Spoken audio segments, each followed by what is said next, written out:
بسم الله الرحمن الرحیم۔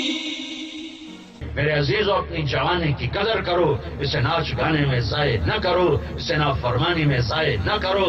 تھوڑی دیر اپنی جوانی کی قیمت لگا لو، اسے محمدی سانچے میں ڈال دو، اسے نور نبوت سے روشن کر لو، اسے اعمال نبوت سے خوبصورت بنا لو۔ تمہاری قیمت تمہارا اللہ لگانے والا ہے، تمہاری قیمت تمہارا اللہ لگائے گا۔ تو میں بھی یہ کہتا ہوں، جھولی پھیلا کے ہاتھ جوڑ کے نشے سے باہر آؤ، غفلت سے باہر آؤ۔ زندگی صرف آوارگی کے لیے نہیں ہے، گانے کے لیے نہیں ہے، ناچنے کے لیے نہیں ہے، کھانے پینے کے لیے نہیں ہے۔ زندگی اللہ کو راضی کرنے کے لیے ہے، اللہ کو راضی کرنے کے لیے ہے، اللہ کو راضی کرنے کے لیے ہے۔ سیکھو سیکھو، یہ تبلیغ کا کام اس زندگی کو سیکھنے کی محنت ہے۔ اس تبلیغ کے کام میں وہ زندگی سیکھی جا رہی، وہ پھیلائی جا رہی، جو کہ ہمارے نبی آخری نبی ہیں، آپ کے بعد کوئی نبی نہیں ہے۔ ہمیں ہمارے نبی کے بارے میں دو حکم ہیں، ایک یہ مانو کہ یہ اللہ کا رسول ہے، ایک یہ مانو کہ یہ آخری ہے، اس کے بعد کوئی نہیں ہے۔ یہ رسول ہے تو اس کی زندگی کو سیکھو، اور اس کے بعد کوئی نہیں ہے تو اس کی زندگی کو آگے پھیلاؤ کہ ہم اس کے ذمہ دار ہیں، کہ ہم اس پیغام نبوت کو لے کر دنیا کے آخری انسان تک پہنچیں اور ہر آدمی تک پہنچیں۔ میرے عزیزو، اپنی جوانی کو قیمتی بناؤ تو میرا رب قیامت کے دن اعلان کرے گا۔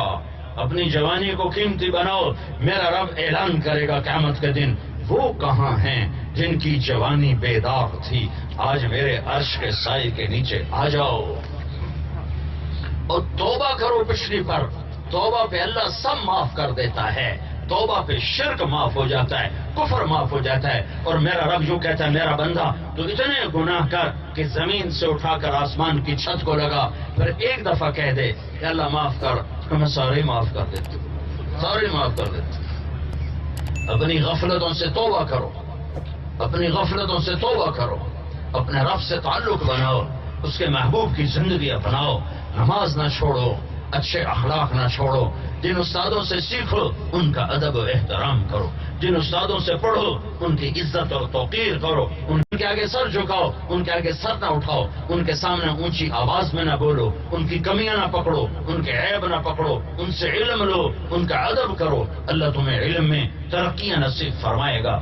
علم کو مانگو اللہ سے کہ یا اللہ مجھے علم عطا فرما، میں امت کے لیے کوئی کام کر جاؤں، ان کو کسی کنارے لگا جاؤں۔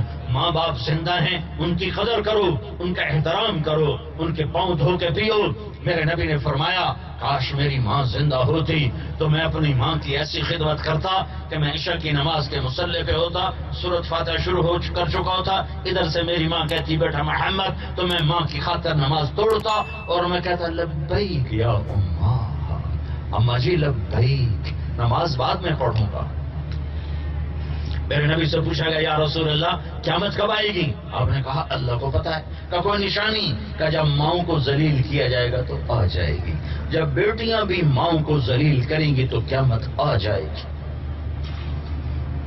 تو اپنے اخلاق بناؤ، اپنا کردار بناؤ، سچائی کے عادی بنو، گانا نہ سنو، قرآن سنو، جھوٹ نہ بولو، سچ بولو۔ تم لڑکے لڑکیاں اکٹھے پڑھتے ہو، نظریں چھپا کے چلا کرو، نظریں چھپا کے چلا کرو۔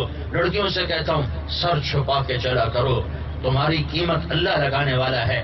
فاطمہ کی بیٹی بنو، مغرب کی بیٹی نہ بنو۔ مغرب کی لڑکی نے لباس اتارا ہے اور وہ ٹیشو پیپر سے زیادہ اس کی حیثیت کوئی نہیں ہے، نہ وہ ماں ہے، نہ وہ بیوی ہے، نہ وہ بہن ہے، نہ وہ بیٹی ہے، وہ کچھ بھی نہیں ہے سوائے ایک ٹیشو پیپر کی طرح استعمال کیا، پھینک دیا۔ مردوں کی شہوت کا وہ شکار بنی ہوئی ہے، نشانہ بنی ہوئی ہے، اور اس کی نہ یہ زندگی ہے نہ وہ کٹی پتنگ ہے جس کی نہ کوئی منزل ہے، نہ کوئی آسرا ہے، نہ کوئی کنارہ ہے، نہ کوئی ٹھکانہ ہے۔